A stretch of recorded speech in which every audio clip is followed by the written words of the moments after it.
The Grand Budapest Hotel isn't just my favorite Wes Anderson film, it's the only one I really love. You'd think I'd be a Wes Anderson guy. In general, I appreciate art that, I'll say, acknowledges itself as art. I don't mean it has to break the fourth wall. I mean, I like it when art isn't meant to feel like reality or feel like a direct depiction of the artist's emotional state, but feels like its own object. We call an art form a medium in the sense that it's between the thing being expressed and the audience. And so sometimes an artist's skill is to make the medium seem invisible, to hide the brushstrokes, the work, the techniques that make up the art, so it feels like you're just getting pure expression. But as long as it's done deliberately, I think it's interesting to highlight the limitations of a medium as fun quirks. In theater, and I think also film, you might call this being Brechtian, after playwright Bertolt Brecht. Traditional theater tries to make you feel like what's happening on stage is real, but Brecht used techniques like deliberate anachronisms and simple props, so you're always aware that you're watching a performance. This kind of art can feel more fake, but there's a sense in which it's actually more honest. No matter how skillfully a work of art represents reality or the artist's feelings, it'll always be an imperfect simulation. Art that feels like art is trying to be what it is. All of this is to say, you'd think I'd like Wes Anderson movies, and I do. I don't want this to come across, as online content sometimes does, as me praising one movie by epically tearing down others. People say you either love or hate Anderson, but I'm not an Anderson hater. I tend to like but not love his movies. I like the deliberately stagey, performative style. Again, it's weirdly honest. In any film, what you see on screen is pretty carefully choreographed. He just highlights this effort. And his style isn't just for fun, it complements his story's themes. They're often about characters who feel like they're stuck playing roles. They communicate through stiff dialogue because they can't articulate their real feelings. That's something I can recognize and relate to, but where Anderson loses me is that the worlds of his films are so different from reality, it's hard to feel for his characters. Like, I keep saying I appreciate this kind of work. His films are interesting, but they don't feel like stories about real people. They're clearly fictional characters in clearly fictional worlds, and so even when there's a moment when the characters seem to break free from their psychological or social constraints, it doesn't register emotionally. I totally get if you feel differently. I'd love to hear if you're really affected by Anderson's work, but I tend to find his movies thought-provoking and creative and funny, but they don't leave me feeling deeply moved. Except one.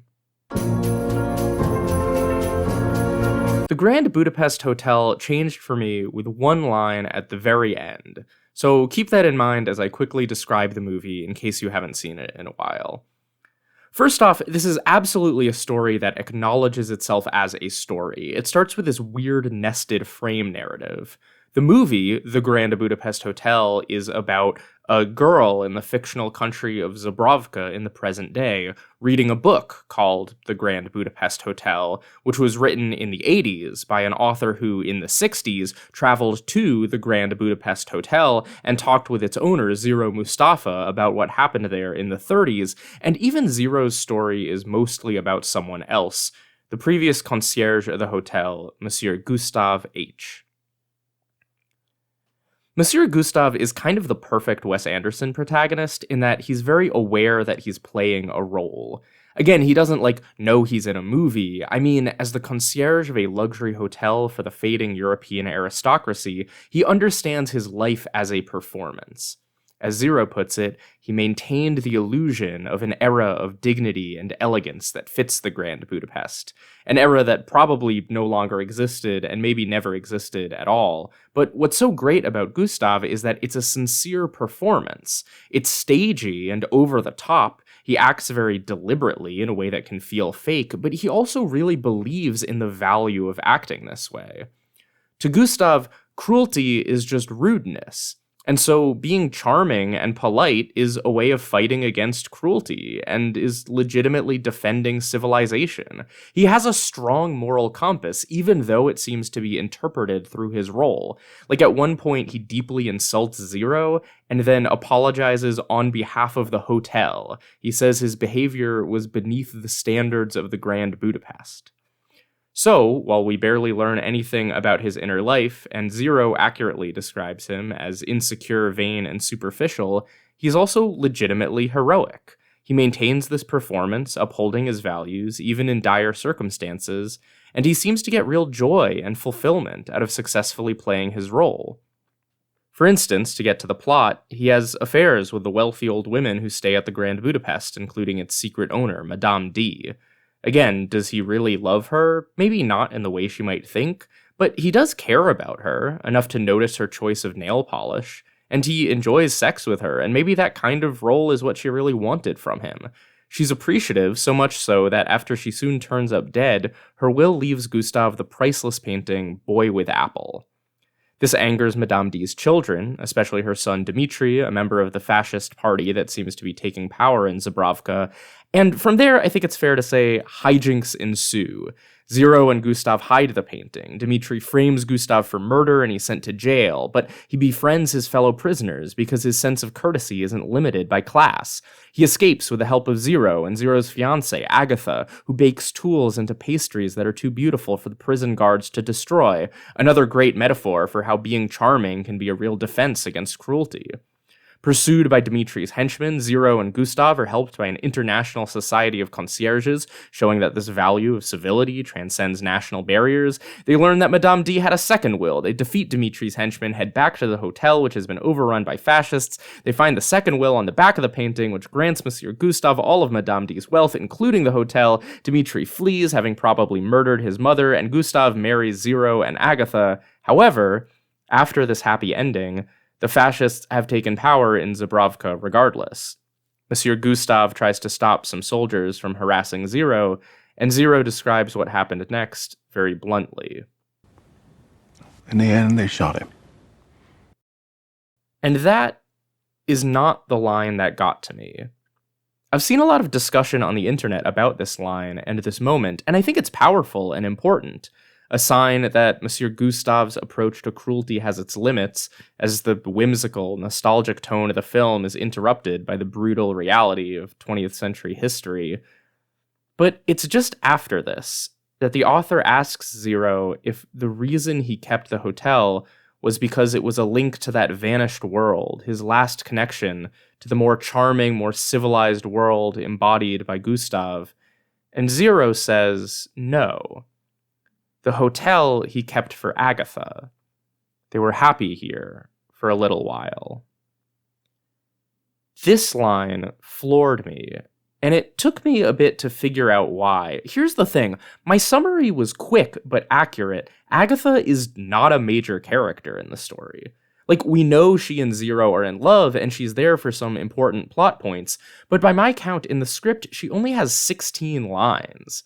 That's fewer than Henkel's, a soldier who Gustave was kind to when he was young, who helps them on a few occasions.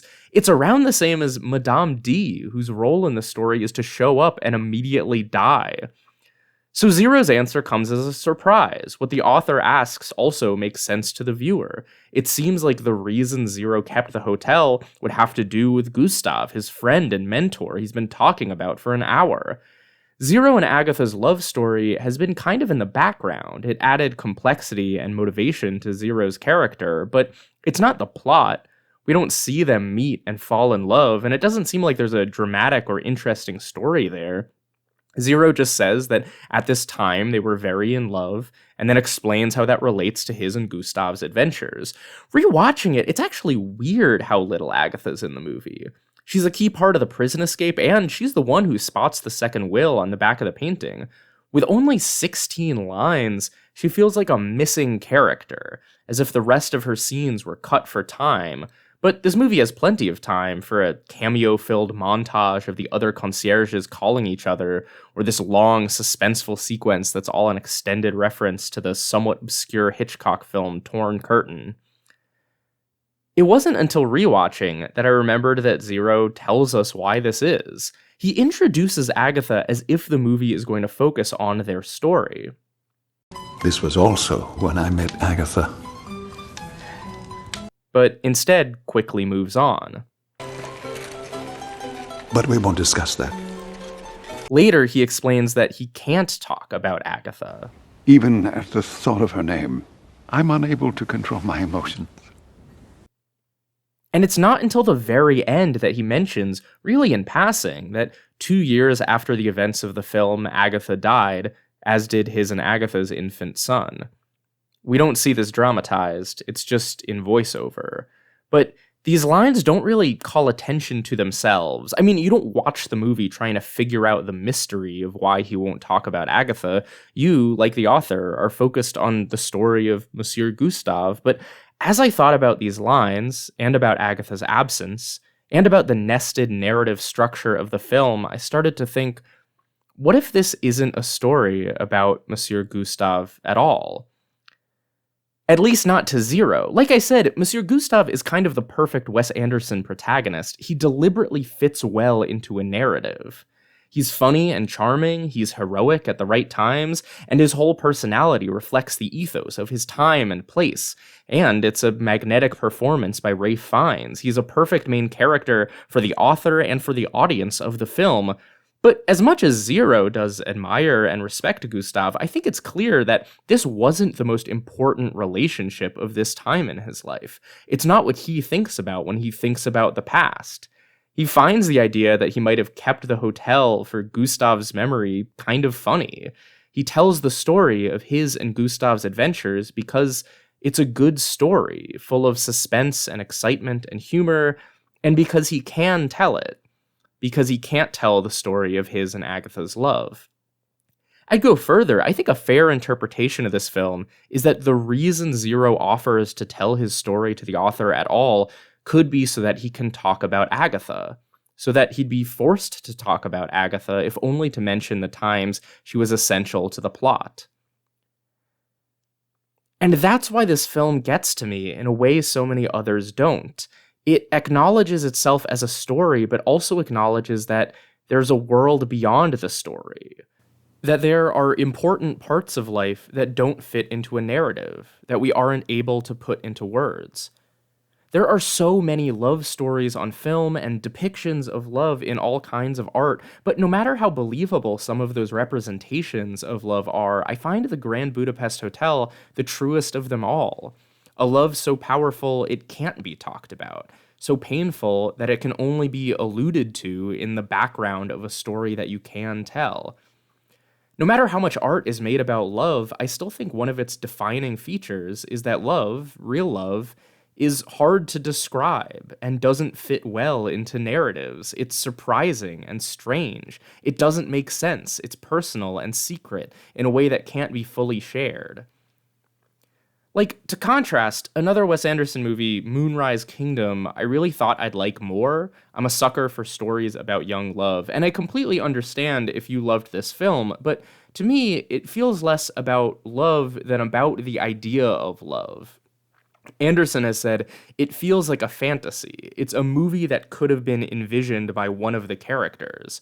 The two leads, Sam and Susie, are, at least in part, acting out a vision of love based on stories they've read, and that can prevent them from connecting directly. Susie thinks Sam is special because he's an orphan, like her favorite characters, and he responds that she doesn't know what she's talking about. It's still a touching movie, and this is an important idea, that struggle to figure out what it means to be a real person when you're a child and have only heard about it. But it's very different, I think, from what happens in the Grand Budapest Hotel. Sam and Susie seem less in love with each other than with writing a story about love that they find more appealing than their lives. They're fighting to escape the narratives they're stuck in by making a new narrative. And maybe, with time, writing that story together will show them what love means for them. Agatha and Zero are so in love that there isn't a story at all. This is also why I think the nested frame narrative of the Grand Budapest Hotel is so important. A lot of Anderson's films before this hinted at their fictional nature, but this was the first one to clearly put on screen the idea that what you're seeing isn't reality, even in the world of the film. It's Zero's memory of his story as interpreted by the author, as imagined by the girl reading his book. I think there's kind of a joke about this in the film. Gustave briefly mentions that Agatha has a birthmark in the shape of Mexico, and as we see her on screen, it's shaped exactly like Mexico, like with a visible Yucatan Peninsula and Baja California. I don't think this is just Anderson being quirky. I think it's meant to show that the author wrote down this line and the girl is imagining it literally. We never see Agatha, really. The framing device makes us think about the movie as a story and also about how stories are inaccurate, what might be exaggerated, what might be omitted. I like art that acknowledges itself as art, but unlike other Anderson films where it seems like the art is all there is, his films taking place in their own universe where there is only the narrative, the Grand Budapest Hotel feels like a story in a real world. Art that reminds us there are things that don't fit into the narrative, that don't make for good art, like two people very simply falling in love and then a very simple tragedy. Zero says Agatha and their son died of an absurd little disease. It didn't have anything to do with the hotel or Boy with Apple. It didn't even have to do with the rise of fascism and the decline of the old world or any of what seem like the themes of the story. It was just one of those awful things about which there's little to say. The best Zero can do is mention Agatha a few times in a story that's easier to tell, and he only mentions their son once to say that he died. What initially piqued the author's curiosity about Zero was how deeply lonely he seemed. After hearing a long story about Monsieur Gustave and the hotel and the vanished world of the 30s, he thinks that must be what still haunts Zero. But I'd suspect that if Zero's sadness has a direct cause, it would have to do with that one throwaway line. But Zero can't talk about it, so the author can't write about it, so how it affected him, we can only guess. Before writing this, I looked up some other analyses of the Grand Budapest Hotel, and this interpretation is different from most people's. Which is fine. Like, almost everyone seems to describe this as a story about the value of storytelling in a bittersweet way. How we can't stop the destruction of the old world, but we can maintain its beauty in memory, and about the importance of performing civilization in the face of barbarity. And it is about that. Again, I'm trying to be mindful of how this is perceived. I'm not trying to say I found the one secret true meaning of the Grand Budapest Hotel. It is about Monsieur Gustave and pre-war Europe and nostalgia, but I got a funny feeling watching so many reviewers focus on that aspect of the story in the same way that the author does.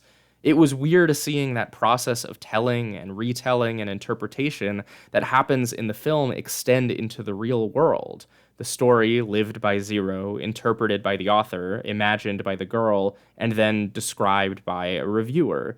Each time, some aspects of the story getting emphasized, and some fading away until they're almost forgotten. Like, a lot of reviews don't mention Agatha at all.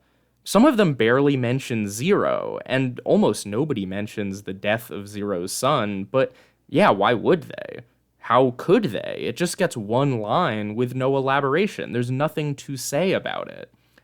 I don't think it's wrong to not talk about that part of the movie, but I really think that as much as this movie is about the value of storytelling, it is also about its limitations. How stories keep some parts of the past alive, but inherently omit the parts that we can't talk about. And while telling stories can preserve some good things in the world, that isn't all they can do. This film is also about the rise of fascism, an ideology that's all about telling compelling stories. Philosopher Walter Benjamin called fascism politics taken over by aesthetics. Propaganda isn't just its tool, but a key part of the worldview. To actually help people and make the world more just through politics is hard and frustrating. Fascism replaces that with more appealing stories of heroes defeating villains. And by the 60s, Zabravka seems to have suffered under multiple ideologies. And, I mean, the original system of European aristocracy was also cruel and unjust, even if it looked more colorful than what followed. But Beyond politics, I worry about the effects of stories these days because we're surrounded by stories. We're now communicating all the time, seeing depictions of others' lives, reading others' opinions, seeing others' reactions to others' lives and opinions, telling and retelling experiences and emotions and ideas, and more than ever, performing ourselves for the world. It's hard to do anything these days without thinking about it fitting into a narrative, about what type of person it makes you. And it's hard to make art without it being sorted into a genre and analyzed and interpreted, which, yeah, obviously this video is a part of. I don't think stories and performances and analysis of them are bad. Communicating is valuable, and what we choose to communicate is really important. But I worry that the more we talk to each other, the more our lives are made up of things we can talk about. And there are also important parts of life that we can't talk about because they're too painful or too personal or don't make sense in a narrative or are just too boring. I worry about lives with no room for these things because we're too busy communicating, our time too full of what's appealing and attention-getting and makes sense. I worry about opinions spreading because they fit into narratives before we check if they're true, but I especially worry that this feeling, this worry, is also something that's hard to talk about. When you try, it just comes out as another story, another narrative to follow, a way to live your life to feel more complete, or as blaming some specific ideology or group of people for it. Does any of this make sense? I'm trying to say something that doesn't have to do with the Grand Budapest Hotel at all, but the best I can do is allude to it in the background of a story that's easier to tell. I'm really worried. I feel like we're not only losing the parts of life we can't talk about, we're getting better at pretending to talk about those things, trying harder and harder to be honest and authentic and real, and turning all that into just another thing to perform, and we can't find the story that will tell us how to live because the problem is just too many stories. I feel like I have to say this because what isn't performed is invisible, and what's invisible feels more than ever like it doesn't exist, but maybe there's nothing to say about it, or maybe it doesn't make sense, or maybe the most honest thing to do is anyway. That's why I really like the Grand Budapest Hotel, and to me, it stands head and shoulders above Wes Anderson's other work. And I don't think I'm reading too much into it. I think this is a really interesting theme within the work itself, but I'm really interested if you have a different favorite Anderson film, or see these themes in other work. So please, let me know.